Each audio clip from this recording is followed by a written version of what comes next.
ఈరోజు దేవుని వాగ్దానము. నేను నీకు తోడైయుండి నిన్ను ఆశీర్వదించెదను. ఆదికాండము 26:3. పరిశుద్ధుడు వగిన తండ్రి, పరమాత్ముడు వగిన దేవ, నీ బంగారు పాదములకు వెలలేని వందనాలు, స్తుతులు, స్తోత్రములు నాయన. ఈరోజు మా జీవితంలో ఈ వాగ్దానము నీవు దయచేసినందుకు వందనాలు నాయన.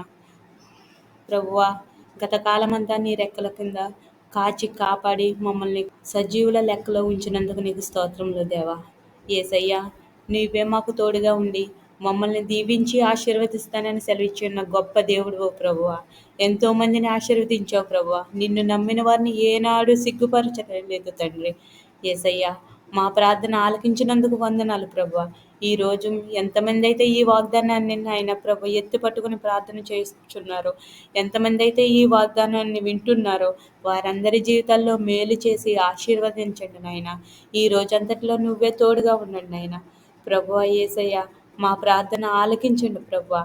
ఇదిగో నా తండ్రి, మా కుటుంబంలో నాయన ప్రభు ఉన్న ప్రతి ఒక్క బిడ్డని దీవించి ఆశీర్వదించండి నాయన.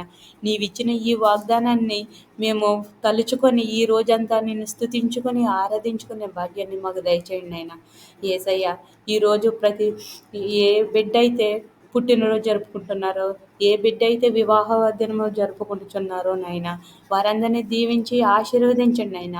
ఇది మొదలుకొని నాయన ప్రభు నీ వాగ్దానం వింటూ నిన్ను స్తుతించుకుని ఆరాధించుకున్న ప్రతి ఒక్క బిడ్డని దీవించి ఆశీర్వదించమని వేడుకుంటున్నాను నాయన.